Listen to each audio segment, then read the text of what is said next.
Good morning. We're going to try this again. We're making a video about my term paper, They All Want Magic by Elizabeth de la Portilla. Okay, I'm going to start off on page 24. She states, I have interviewed 20 curaritas, curaritos, as well as some of their clients during my research. At times, I practice what I call grab and snatch ethiography, collecting data where possible. People I work with do not make a full-time living as healers, as that is not possible. And then, another quote. This is on page 68. This is from her benefactor, her teacher. It says, people want to see something incredible. They want to be healed just like that. They all want magic. This book wants to focus on curanderas and folk healing, but it may be more of a ethiographic portrait of the author.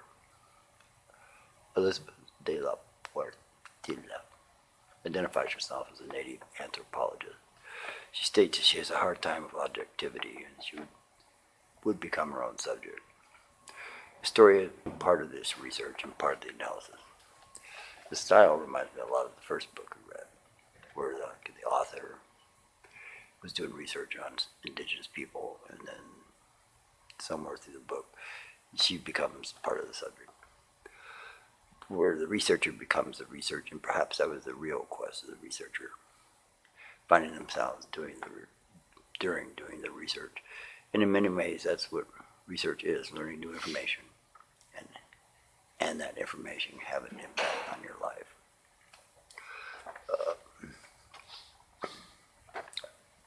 In the curandera world, magic is knowledge acquired by means of the senses, particularly observation and experimentation. Its reality is social rather than scientific. It is based on evolved, and it produces results that can be directly and indirectly perceived, recorded, and tested. Patients also act as though magic exists, influencing their psychic state in the process of healing. Magic provides an explanatory power, so patients and their families can at least feel that there is something that's being done. The power of words, charms, and icons of religion remains central to Mexican and Mexican-American culture. Belief in supernatural forces that can be tapped by human beings is central to both religion and magic.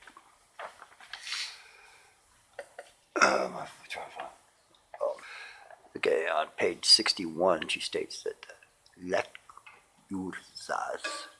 owl-like creatures associated with witchcraft or death, are manifestations of the stress and anxieties people experience towards the end of the month because of lack of money, bills coming due, the resources being at an end. This is when the sisters, they're a pair of healers that work as a team, see an increase in trabajos negros, the works of black magic, especially when the moon is full. See, when you're dealing with supernatural power, you're going to have to find a supernatural cure. And naturally, that's where these healers have found a niche. Healers do not separate the body from the mind and spirit. They seek balance between individuals and families or communities.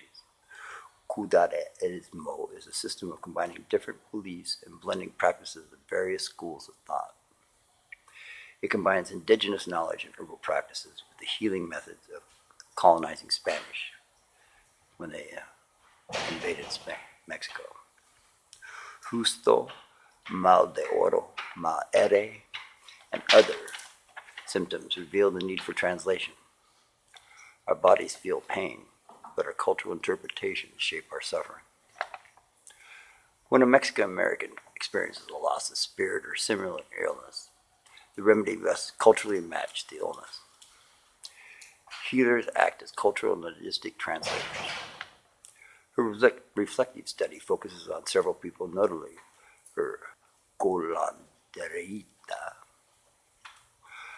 One of the most interesting descriptions in the book is the one where the Frisusto, spiritual fright. experience after the author suffered an automobile accident. And they were doing they rubbed the crystal of aluminum alum, ALUM, and then she tossed it into the traffic. Cars ran over, pulverized it, and the negative energy from the experience is dispersed through the universe. Okay, on page 53, she says, Kura is that objects and materials contain energy. People can manipulate energy. The spiritual world and the physical world are closely aligned and are in contact with one another. On page 70, she says, there is a general sentiment that Anglo doctors cannot cure Mexican illnesses such as susto, magical fright, mal de oro, evil eye, cada de molira, shrunken fontano, and impampado, blockage of the intestine.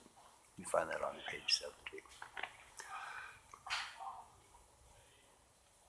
The thesis of the book is this: the philosophy of terrestrial healing, as practiced in Texas borderline area, does two things. One, it allows the healer to reconstruct his or her life through the experience of having a healing gift revealed in a spiritual fashion. Because of this, two, he or she is able to assist others in transforming their own lives. That's on page 23. Chapter 1 is a short personal description of San Antonio. And it shows the differential treatment shown by the police towards different people. Marginalization is an underlying theme of the book of people living in a mixed society, like Anglos and Mexican Americans, and Indian. Yes. And chapters 2 and 3 outline the scope of the project and review the literature touching on the construction of identity. The fourth chapter is where Porlatilla presents valuable information about the physical, spiritual, mental, and emotional levels in an individual that are treated by the curadera in an effort to bring these levels into balance. Chapter 5, the heart of the book, describes curadera and her healing philosophy in detail. Some of Porlatilla's best work is when she mentally detaches herself from the subject. Chapter 7, the author shows how her book in a way is a method of healing for both her and society. Chapter 3 is where she writes her focus is assist the healing the wounds of colonialism.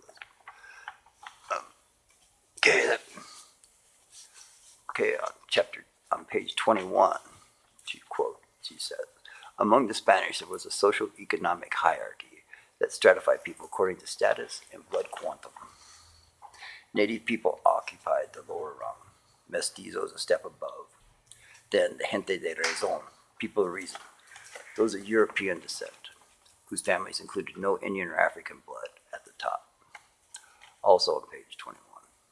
Gente de razón were the holders of political and political power and economic well-being, while the native people at the bottom were the worst off, politically and economically. So apparently there's a lot of healing to be done.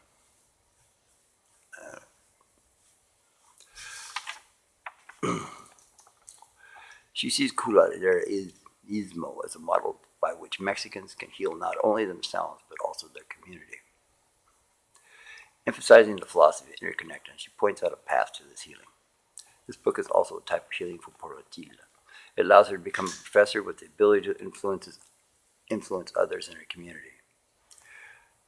Elizabeth de la Portilla's book is an honest presentation of ethnographic data about curaderaísmo with a valid theory about the construction of identity. As an insider, she presents details that would otherwise be hard to come by. Her book provides insights about healing. It will provide room for debates about subjectivity and objectivity in research.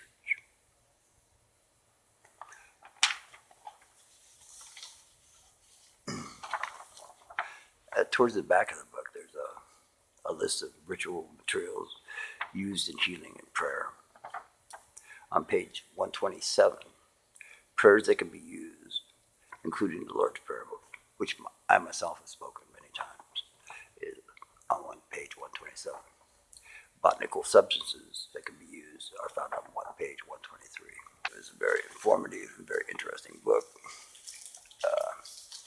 I've seen some of the material in other books by other authors.